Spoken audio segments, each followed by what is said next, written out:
So obviously, the last time you faced Wisconsin, a lot went Purdue's way. Is your message to your team, don't take a whole lot from that into this and assume it's going to go the same way? I think the message is to rebound like we did. Yeah. I think that was the most important stat of the game, and I talked about, like, that's obviously something they're going to talk about too. Just like in our last game, we have 1 offensive rebound at half, and then we have 6 in the second half. And what if we have 6 in the first half, and you're getting 5 more possessions right at the rim? Not right at the rim, but a lot of times it's you're going to get something positive, whether you get fouled, you score it, you kick out, or you just get another possession. To try to execute and score the basketball. So you're putting that kind of pressure on them, and then you're putting that kind of pressure on them where you absolutely don't allow them any offensive rebounds. So it goes both ways, and it's something for us that can really help us, especially when we were struggling shooting the ball. Right. In that game against Ohio State, obviously we shot better, at home versus Wisconsin, but it's going to be an important part of the game. I think personnel has changed a little bit since the first time that you played them. Just what are you seeing out of them?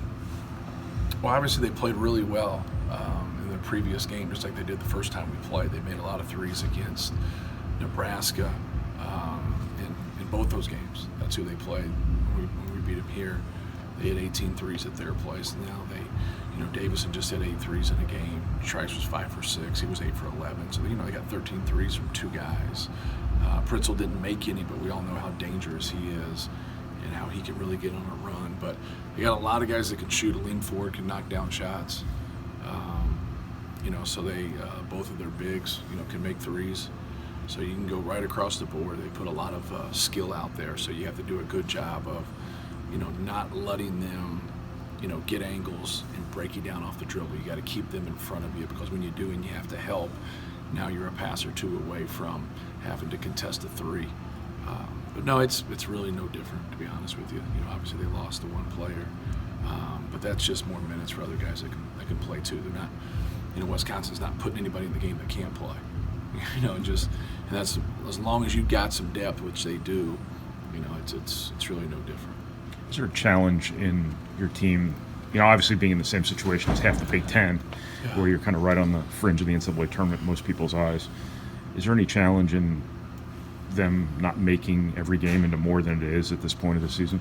Who are you talking about? Your team. Oh, our team. Yeah. So they have to collectively have a thought together. Okay.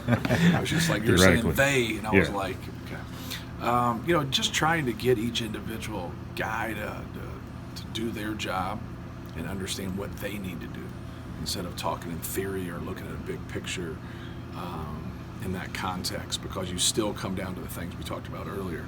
Can you get a good shot? Can you rebound the basketball? Can you not make mistakes? Can you not beat yourself? Those things are just in an everyday game, no matter what the situation is. I think those things are more important. But they all, all the games are big. I'd rather be in this position where we are in our league than other people, because there's a lot of people out there that are playing teams that aren't going to go to the NCAA tournament or have a chance to go to the NCAA tournament. And I think there's more pressure in those games to win those games on the road than there is anything. We're playing a team, in my opinion, that will be in the NCAA tournament, across the board, possibly in every game we play. Maybe it won't end up being 100% in hindsight, but each one of them have a chance to go to the NCAA tournament, just like we do right now with 5 games remaining. So I think it's more important to understand the opportunity that you have. I don't think there's pressure in that. Right. I think that's what you work towards. That's what you want. Pressure is something you feel when you're not prepared. We're prepared to compete against Wisconsin. They're prepared to compete against us. So to me, that's not pressure. That's a lot of fun, and go out there and let it rip. Do you think it's realistic that 10 or 11 Big Ten teams can get in? I think that's realistic, yes. I think we've scheduled that way. I think we've played, well enough as a group in non-conference. We've earned the right to, to be in this position.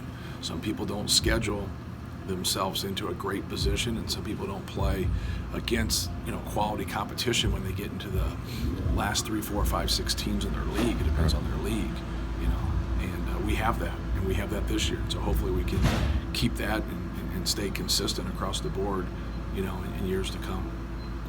You mentioned the rebounding. Is just the difference between when you guys rebound well and don't? Is it just energy, or is there something else that you're seeing that stands out in terms of when you guys who's making shots? It's right. your opportunity, it's your percentage of rebounds that you're getting. There's not a lot to be had if you can't stop somebody.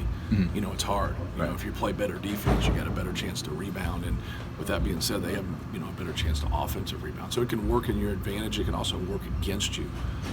That's why it's so important. To make good decisions and to put yourself in that position, because when you do, now you have better rebound balance. When you don't have to help and you don't have to get behind plays, or you execute offensively.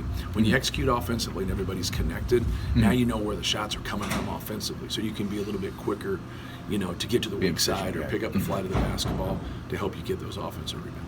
What's going on to the slow starts, specifically on the road? Obviously, Ohio State got on a 10-3 run and kind of put you in a hole for the rest of the game. How do you avoid that? Yeah, well, if I could avoid it, we would actually do it. So it's one of those things where you have to make better decisions. I can go through each play if you want me to. In the first 5 minutes of the game, we start off the first play, we make a poor post feed. The next time down on the offensive end, we shoot a running 9-footer contested with 14 seconds on the clock.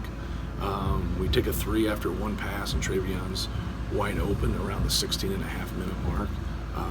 So you got a handful of possessions in there you just can't have at any time of the game. But the way we've started games and we've had success, it's really helped us. And then when we've not started the game well, we've really struggled. We very rarely have been able to rebound from that and get a victory on the road.